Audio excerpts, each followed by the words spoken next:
तो hello friend, स्वागत है आपका फिर से हमारे इस चैनल में। तो फ्रेंड, आज हम लोग डिस्कस करने वाले हैं यूनिट 4 को, जिसका नाम है लेज़र।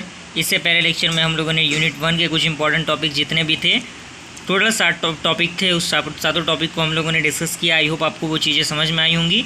तो आप उस वीडियो को भी देखने की कोशिश कीजिएगा। प्लेलिस्ट बना हुआ है इंजीनियरिंग फिजिक्स के नाम से, आप उसको चेकआउट कीजिएगा।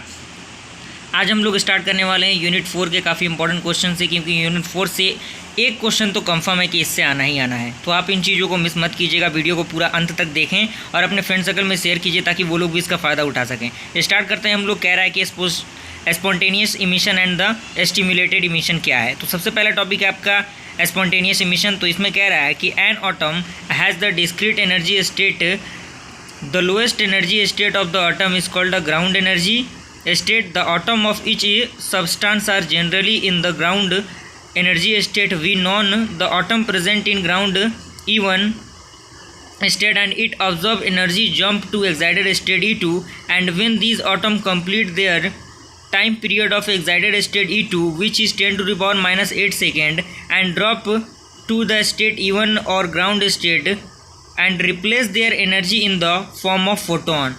This process called spontaneous emission.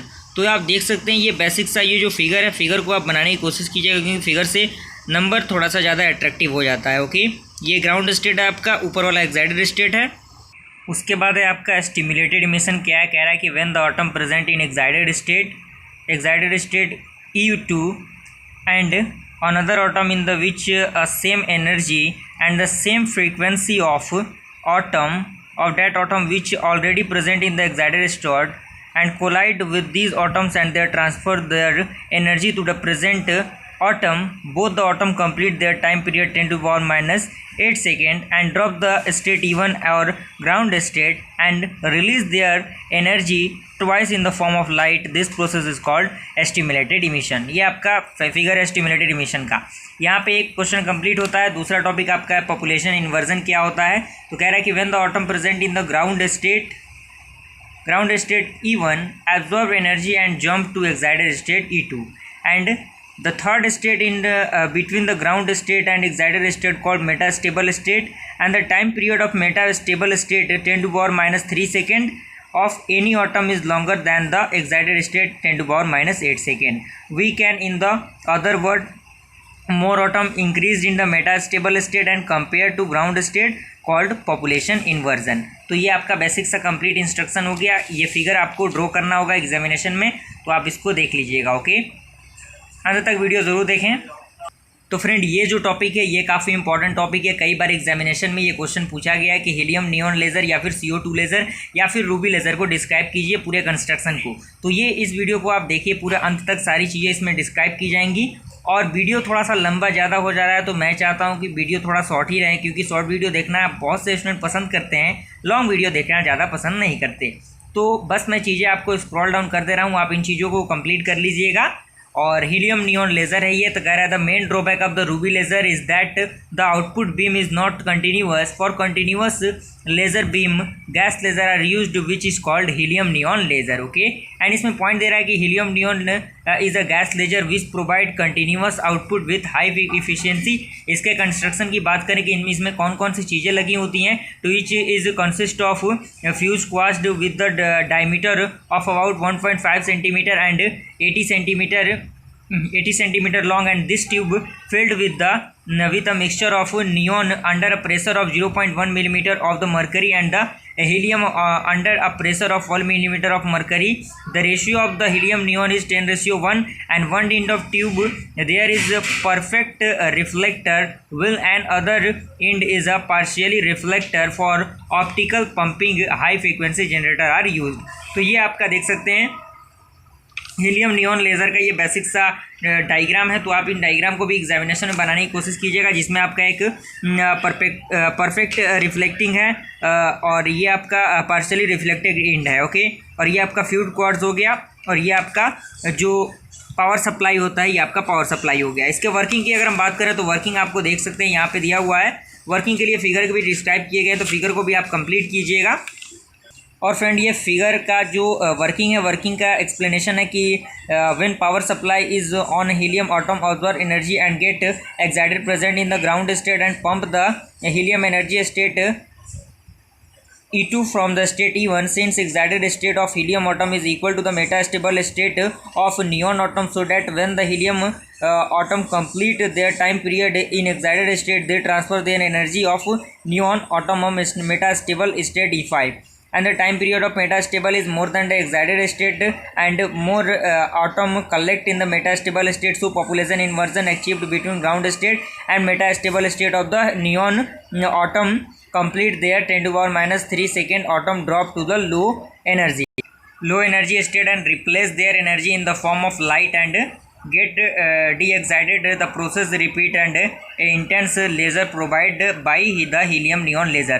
इसके एडवांटेज की बात करें और डिसएडवांटेज की बात करें तो आपका दिया हुआ है, इसमें 2-3 पॉइंट आप एग्जामिनेशन में लिख देंगे। उसके बाद आता है आपका CO2 लेज़र। ये भी एग्जामिनेशन में काफ़ी बार पूछा गया है, तो आप देख सकते हैं CO2 लेज़र क्या है। काफ़ी छोटा सा ये इंस्ट्रक्शन है। CO2 laser is the most powerful and efficient gas laser and it is the 4 level molecular laser operate and vibrational and rotational transmission mode. Okay, इसमें दो देख सकते हैं 3 मोड कंसिस्ट होता है। एक आपका सिमेट्रिक स्ट्रेचिंग होता है, दूसरा आपका एसिमेट्रिक स्ट्रेचिंग मोड और तीसरा आपका बेंडिंग मोड होता है। सिमेट्रिक में आप देख सकते हैं इस प्रकार के फिगर बनेगा, आपको फिगर भी लिखना होगा और कुछ इंस्ट्रक्शन दिए हुए हैं, आप इंस्ट्रक्शन भी लिख दीजिएगा। ओके, यहाँ तक आई होप क्लियर हुआ। तो फ्रेंड ये CO2 लेज़र का कंस्ट्रक्शन है। आप कंस्ट्रक्शन को देख सकते हैं कि it consist of different point. ये आपका बेसिक फिगर है। फिगर को आपको एग्जामिनेशन में बनाना होगा क्योंकि फिगर से ही नंबर मिलते हैं। भले ही आप थोड़ा सा वर्किंग उसकी एक्सप्लेन ना करें, अगर आप फिगर बनाते हैं तो नंबर कुछ ज़्यादा ही अट्रैक्टिव मिलता है आपको। ओके, और ये वर्किंग है। वर्किंग आप देख सकते हैं इसमें किस तरह से क्या होता है। ये फिगर दिया हुआ है, मेटास्टेबल और ग्राउंड स्टेट दिया हुआ है, किस तरह से एनर्जी इसमें ट्रांसमिशन होता है एनर्जी का, और ये इंस्ट्रक्शन आपको दिया हुआ है। आप इसको लिखने की कोशिश कीजिएगा, वीडियो को रोक के आप देख सकते हैं, कोई दिक्कत वाली बात नहीं है इसमें। और अगर वीडियो पसंद आए तो लाइक ज़रूर कीजिएगा, कमेंट के जरिए अपने ओपिनियन को ज़रूर बताइएगा कि और किस तरह की वीडियो आपको पसंद है, उसी पे रिलेटेड मैं वीडियो लाने की कोशिश करूँगा। उसके बाद 5 नंबर की बात करें हम लोग, वो रूबी लेज़र है। ये भी काफ़ी इंपॉर्टेंट है। कह रहे हैं कि Ruby laser is a solid state 3 level laser and it produce pulse laser which is useful for various industrial application. It is a high power laser etch pulse will comes out in the duration of navigation sound. तो ये Ruby laser का simple सा construction है, जो आप देख सकते हैं बनावट किस तरह से। रूबी लेज़र क्या है, इसमें गैस ट्यूब ये हो गया, ये आपका कूलिंग सिस्टम हो गया, ये power supply, xenon flush tube, ये आपका बीम हो गया। तो फ्रेंड उसमें रूबी रॉड जो है, रूबी रॉड का भी के बारे में भी थोड़ा सा आप डिस्क्राइब कर सकते हैं कि रूबी रॉड क्या है, रेजोनेंट कैविटी क्या है, और उसके बाद कूलिंग सिस्टम क्या है, पावर सप्लाई क्या है। ओके, उसके बाद अगर हम रूबी लेज़र की वर्किंग की बात करें तो रूबी लेज़र का वर्किंग कुछ इस प्रकार से डिस्क्राइब किया जाता है।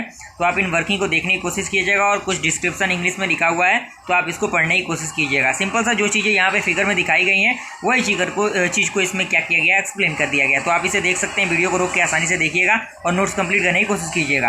उसके बाद है आपका ड्रॉबैक ऑफ रूबी लेज़र क्या होता है। इसी में एक पॉइंट है, तो ये the laser require high pumping power, efficiency of ruby laser is low and it is very sensitive device because glass tube is very sensitive। Okay, उसके बाद आपका अगला पॉइंट है, अगला टॉपिक वो है आपका ग्रेडियंट लेज़र क्या है, जिसे हम ND-YAG लेज़र भी कहते हैं। तो it is a solid state laser which have 4 energy state and it is a high power solid state laser and lasing transmission in ND3+ is utilized to produce laser and YAG is prevented। ND3+ is doped in YAG provide their 1.06 micrometre wavelength. तो ये आपका construction है ND-YAG laser का। तो आप देख सकते हैं कंस्ट्रक्शन के बारे में कौन कौन सी चीज़ें इसमें यूज़ की गई हैं उनके बारे में डिस्क्राइब किया गया है। यहाँ पे डिस्क्रिप्शन आपको दिखा हुआ है, आप नोट्स कंप्लीट करने की कोशिश कीजिएगा। ओके, उसके बाद एक पॉइंट दिया हुआ है कि it is use for soft tissue surgeries in oral cavity for cutting and welding steel super alloy and it is field of cosmetic medicine for the hair removal. और फ्रेंड ये आपका लास्ट टॉपिक है unit 4 का 8 topic, जो कि आपका optical fibre है। Optical fibre भी आप लोगों ने कहीं ना कहीं क्लास 12 में पढ़ा होगा। तो optical fibre is a very thin and flexible medium having a cylindrical shape and it is a high equivalent of microwave fluid and the fiber wave guide in constructed into 2 layer of the glass or plastic। it consists of following 3 section। 3 section में बांटा गया है इसको। किस तरह से क्या है आप देख सकते हैं, इसमें दिया हुआ है और ये तीनों इंस्ट्रक्शन आप लिखिएगा। और उसके बाद ये आपका थोड़ा सा जो बेसिक डायग्राम होता है, ये आपका बेसिक डायग्राम है। उसके बाद देखते हैं तो फ्रेंड ये आपका अगला टॉपिक है जो आपका 7 नंबर था, वो आपका प्रॉपर्टीज़ ऑफ लेज़र था। प्रॉपर्टी ऑफ लेज़र को देख सकते हैं किस तरह से डिवाइड किया गया है। पहला उसमें है कोहेरेंस। कोहेरेंस के बारे में ये डिस्क्रिप्शन दिया हुआ है, आप इसे लिखिएगा। उसके बाद आपका डायरेक्शनलिटी, उसके बाद आपका थर्ड है डाइवर्जेंस, एंड उसके बाद आपका है इंटेंसिटी। इंटेंसिटी के बाद आपका है मोनोक्रोमेटिक। ओके, आई होप आपको ये वीडियो पसंद आए। वीडियो पसंद आए वीडियो को लाइक कीजिए, चैनल पर चैनल को सब्सक्राइब कीजिए। फिर मिलते हैं अगले वीडियो में, तब तक के लिए थैंक यू।